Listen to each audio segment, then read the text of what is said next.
Hello everybody. आज है 15 अगस्त 2020 और आज इंडिपेंडेंस डे है। तो ढेर सारी बधाई आप सभी को। आज़ादी की 74वीं सालगिरह मना रहे हैं पूरी इंडिया आज। तो चलिए आर्टिकल स्टार्ट करते हैं। इंडियाज़ ट्रेड, पहला आर्टिकल है भारत का व्यापार। Mains GS paper 3 economic development से आर्टिकल को रिलेट कर सकते हैं। तो कहा जा रहा है कि भारत का व्यापार जो बाकी डेवलप्ड कंट्री के साथ है, जैसे यूरोप हो गया, अमेरिका हो गया, जापान हो गया, चाइना हो गया, तो जो व्यापार हमारा दूर के देशों के साथ है, या वे एशिया के ही वो देश क्यों ना हो, या फिर वो यूरोप के हो, या फिर वो नॉर्थ अमेरिका के हो, या फिर वो साउथ अमेरिका के हो, सारे देशों के साथ भारत का जो व्यापार है काफ़ी अच्छा है इसकी तुलना में। मतलब अगर इसकी तुलना करें हम इंट्रा रीजनल ट्रेड की बात करें कि भारत अपने आसपास पड़ोस के देश के साथ कितना व्यापार करता है, और अपने से बिल्कुल दूर जैसे यूरोप हो गया, नॉर्थ अमेरिका, साउथ अमेरिका और जापान, तो ऐसे देशों के साथ भारत का व्यापार और अपना इंट्रा रीजनल ट्रेड यानी कि पड़ोस के देश के साथ व्यापार कितना है, तो देखेंगे कि ये काफ़ी मतलब बहुत ज़्यादा कम है, बहुत ज़्यादा। और इसी की तुलना अगर हम देखेंगे, अगर जापान, ताइवान, चाइना जो कि सब आपस में मैरी टाइम शेयर करते हैं, सब आपस में नेबरिंग कंट्री है, तो आपस में इन लोगों का ट्रेड सबसे ज़्यादा होता है। यानी कि हमारे देश एक बहुत बड़ा हमारी कंट्री है, और हमारे नेबर जितने भी हैं इंट्रा रीजनल ट्रेड हमारा उनके बीच बहुत कम होता है। जबकि यही तुलना अगर हम जापान, ताइवान, चाइना से करते हैं, तो ये सब आपस के देश है, पड़ोसी देश है, लेकिन इन लोगों के बीच ट्रेड बहुत ज़्यादा होता है। और बताया जा रहा है इस आर्टिकल में कि ये ही एक राज भी है जापान, ताइवान, चाइना जैसे देश को सक्सेस करने के लिए।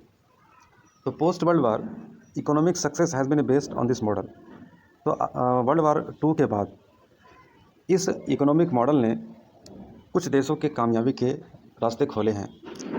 जो देश दूसरे देशों को यानी कि दूर जो अपने से वहाँ पर अपना रॉ मटेरियल या फिर मैन्युफैक्चरिंग गुड एक्सपोर्ट नहीं कर पा रहे होंगे, तो उन्हें एक अपने पड़ोस के देश के रूप में एक बहुत बड़ा मार्केट और एक बहुत बड़ा अपॉर्चुनिटी उनको मिला, और इस अपॉर्चुनिटी को उन्होंने बहुत अच्छे तरीके से बुना। तो बात की जा रही है कि the cluster have been the form in Europe and East Asia and which led to more trade and growth among them. तो एक दौर हुआ करता था कि वर्ल्ड वार 2 के बाद यूरोप और एशिया के ईस्ट एशिया, पूर्वी एशिया के जितने भी देश हैं, इन लोगों का आपस में कनेक्टिविटी और आपस में इकोनॉमिक ट्रेड बहुत ज़्यादा हुआ करता था, और अभी भी बहुत ज़्यादा है। सबसे पहला अगर देखा जाए तो ये पहला टियर में अगर बात करें तो जापान ने बहुत तेज़ी से साउथ कोरिया, ताइवान के साथ ट्रेड में अपने को बूस्ट किया और आगे बढ़ा। फिर उसके बाद फाइनली थाईलैंड, इंडोनेशिया और फिर उसके बाद चाइना। फिर उसके बाद economics this model flying geese model development with Japan playing the lead goose. तो इस तरह के आपस में जो ट्रेड रहे, इन लोगों को आपस में एक दूसरे के साथ काफ़ी कंपटीशन होता था कि कौन ज़्यादा एक्सपोर्ट कर पाता है।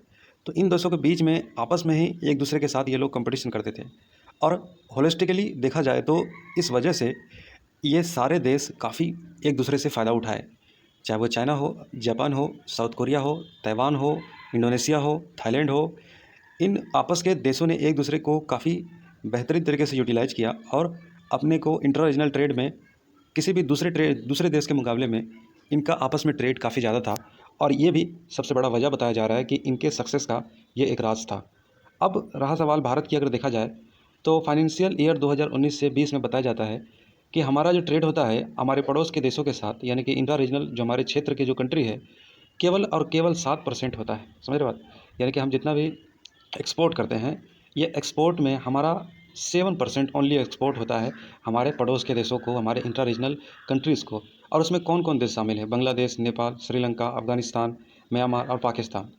तो देख सकते हैं कि बांग्लादेश और नेपाल और श्रीलंका नंबर वाइज सीरीज आप देखिए कि अगर है भी तो बांग्लादेश जो कि एक बहुत छोटा देश है, नेपाल एक छोटा देश है, श्रीलंका एक छोटा देश है, जबकि अफगानिस्तान, म्यांमार, एक पाकिस्तान एक बड़ा देश है। लेकिन इन देशों के साथ हमारा ट्रेड, हमारा एक्सपोर्ट बिल्कुल देख सकते हो कि 7% है। तो भारत का इंटर रीजनल ट्रेड काफ़ी, एक्सपोर्ट जो है काफ़ी कम है। और 2019 से 20 तक बताया जाता है कि हमारा जो ट्रेड रहा, टोगो एक बहुत छोटा सा कंट्री है टोगो, तकरीबन हमने $1.5 बिलियन के वहाँ से हमने एक्सपोर्ट किया, मतलब वहाँ हमने चीज़ों को बेचा। $1.5 बिलियन। टोगो आप नक्शा में जा कर के मैप में देखिए टोगो कहाँ है। This is more than exported to the Afghanistan and Myanmar. सोच सकते हो टोगो जैसा छोटा देश को जितना हमने 2019 से 20 में एक्सपोर्ट किया, इतना एक्सपोर्ट तो हमने अफगानिस्तान और म्यांमार जैसे बड़े देशों को भी नहीं किया। सोच सकते हो। तो कहने का मतलब ये है कि हमारा इंट्रा रीजनल ट्रेड काफ़ी जीरो है और एक्सपोर्ट अपने आस पड़ोस के देशों को काफ़ी कम यूटिलाइज कर पा रहे हैं इंडिया, जिसकी वजह से हमारे यहाँ इम्प्रूवमेंट, इंफ्रास्ट्रक्चर, जॉब क्रिएटिविटी और स्किल डेवलपमेंट नहीं हो पा रहा है। तो while in case of import, India imported only 0.8% of its overall import from this countries. और इसी तरह से अगर देखा जाए कि भारत कितना इम्पोर्ट करता है अपने पड़ोस के देशों से, कितनी आयात करता है, तो आयात में भी बिल्कुल जीरो की हालत है। यानी कि 1% भी हम इंपोर्ट नहीं करते अपने आस पड़ोस के देशों के साथ, चाहे वो बांग्लादेश हो, चाहे वो नेपाल, श्रीलंका, अफगानिस्तान, म्यांमार, पाकिस्तान हो। 0 यानी कि 0.8%, 1% भी हमारा व्यापार इंपोर्ट हमारा नहीं होता इन देशों के साथ। और जहाँ तक सवाल है एक्सपोर्ट का, तो हम $1.5 बिलियन भी एक्सपोर्ट नहीं करते अफगानिस्तान और म्यांमार को।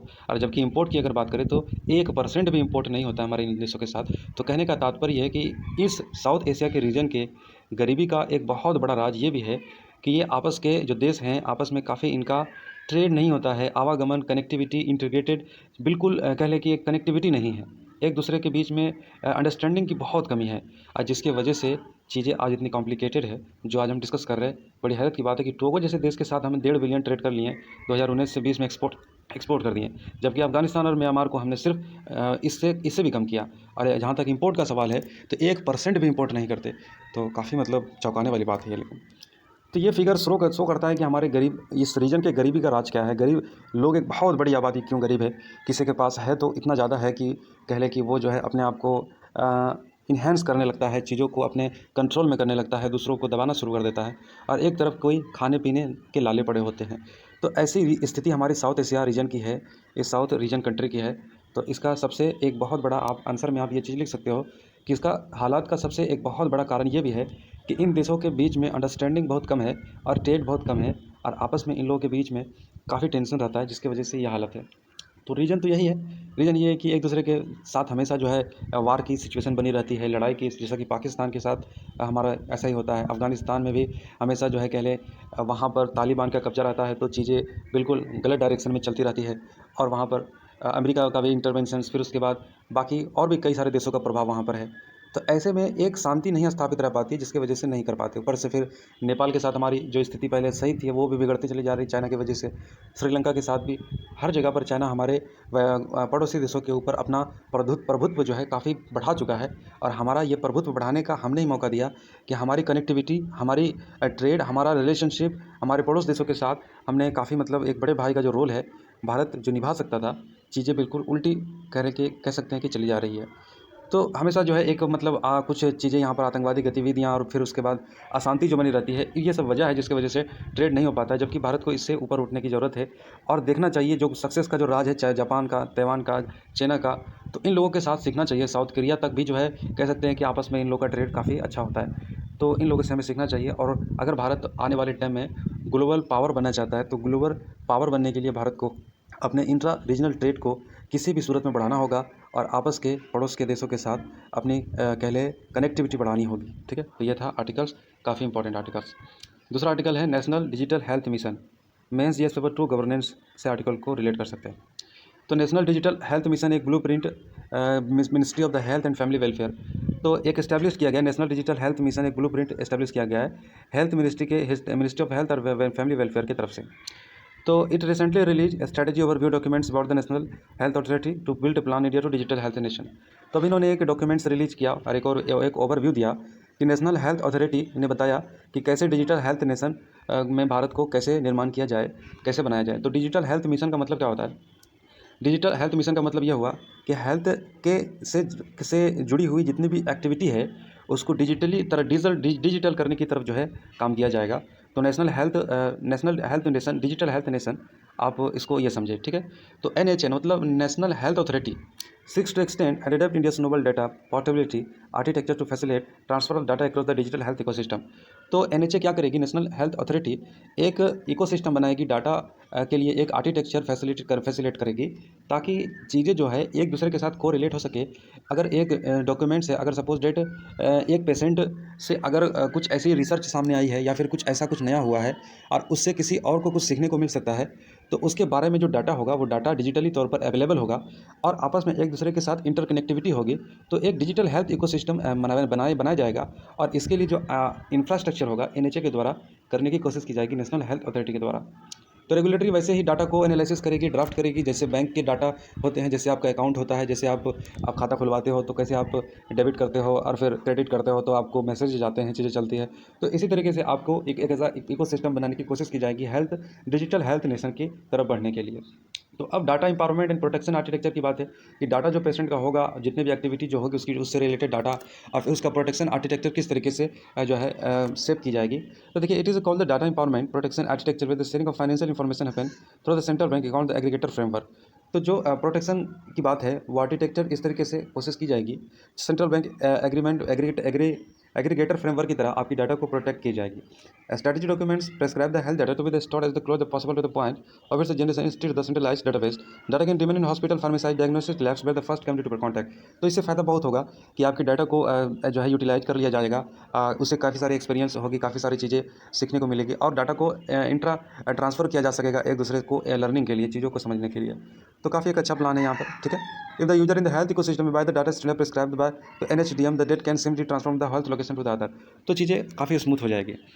तो it also health specialised doctor identify the analysing the patient previous report medicine and treatment undergoing thus giving the holistic picture of the patient health. तो देखिए होता है क्या ना, कई बार ये चीज़ें देखिए इससे कई सारे बेनिफिट है।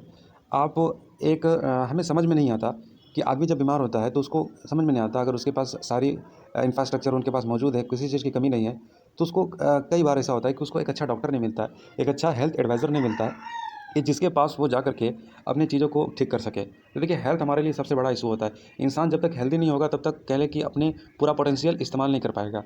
तो हेल्दी होना काफ़ी कह लें कि इंपॉर्टेंट है। और फिर रहा सवाल कि डॉक्टर की बात, कि डॉक्टर भी ऐसे डॉक्टर को जान पाना, पहचानना या फिर उनके बारे में उनका भी डिटेल। देखिए हम क्या होता है ना कि पेशेंट डॉक्टर के पास जाता है, वो डॉक्टर को डॉक्टर समझता है, डॉक्टर के बारे में हम जीरो नॉलेज होता है कि उनके बारे में हमें कुछ नहीं पता है, लेकिन हम सिर्फ उनके नाम सुने होते हैं, ठीक है, उनके बारे में सिर्फ चीज़ें नहीं जानते ज़्यादा। तो अब क्या होगा कि डॉक्टरों के भी चीज़ों को आप एनालिसिस कर पाओगे कि डॉक्टर के पास कितना एक्सपीरियंस है, कितना नॉलेज है।